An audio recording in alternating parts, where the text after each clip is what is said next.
In the previous video, we looked at examples of sequences where we were given a formula for the general term or the nth term, and we used that to figure out what the particular terms were, usually the first 5 terms. Now we're going to do things in the opposite way. We're going to be given the first few terms of a sequence, and we want to use those to try and find the nth term. So let's find the nth term of the sequence given by 1/2, 3/4, 5/6, 7/8, etc. Well, if we look at the terms of this sequence, we notice that the terms in the numerator are the odd numbers and the terms in the denominator are the even numbers. I want to start by looking at the denominators here because even numbers are generally a little bit easier to work with. If we look at 2, 2 is the same as 2 times 1. If we look at 4, this is the same as 2 times 2.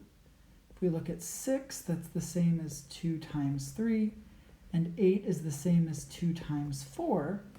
And so if we were looking at the nth term, specifically looking at the denominator of the nth term, it's going to end up being 2 times n, because the denominator of the first term is 2 times 1, the denominator of the second term is 2 times 2, the denominator of the third term is 2 times 3, the fourth term gives us 2 times 4, and so the nth term, the denominator is given by 2 times n, or 2n.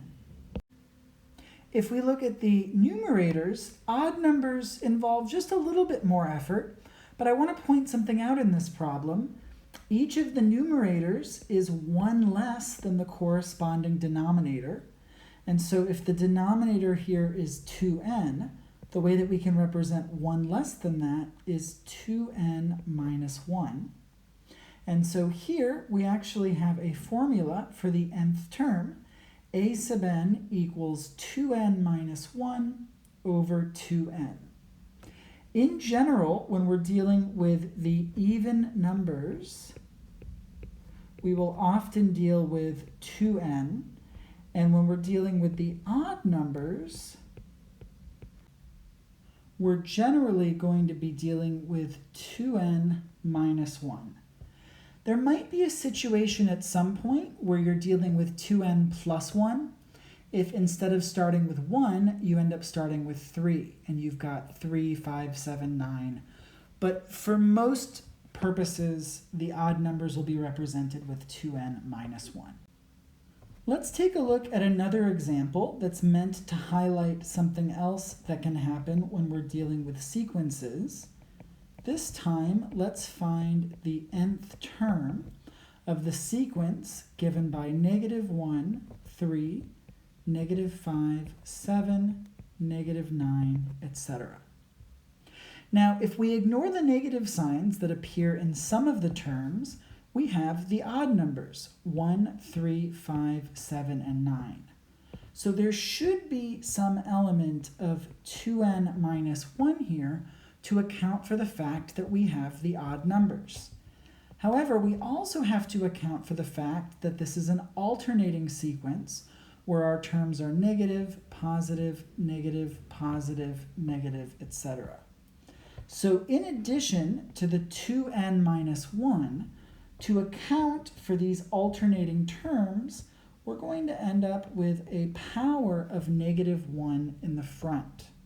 And it's either going to be -1 to the nth, or it's going to be -1 to the n plus first or n minus first. Let's take a look at -1 to the nth and see if this works for our a sub n.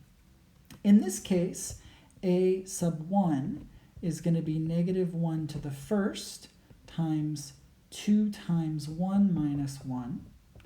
-1 to the first is -1, and 2 times 1 is 2, minus 1 is 1.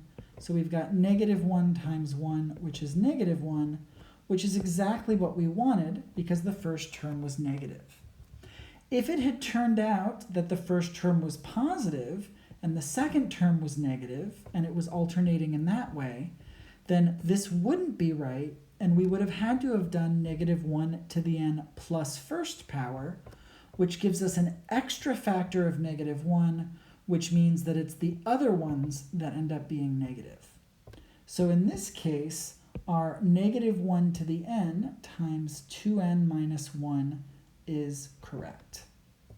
If we had looked at -1 to the n plus 1 times 2n minus 1, this would have actually given us +1, -3, +5, -7, and +9, etc. So when we're dealing with an alternating sequence, we're either going to have a -1 to the nth power or a -1 to the n plus first power. And to test which of these it's going to be, we actually have to look at one of the terms individually to see if the sign matches up appropriately.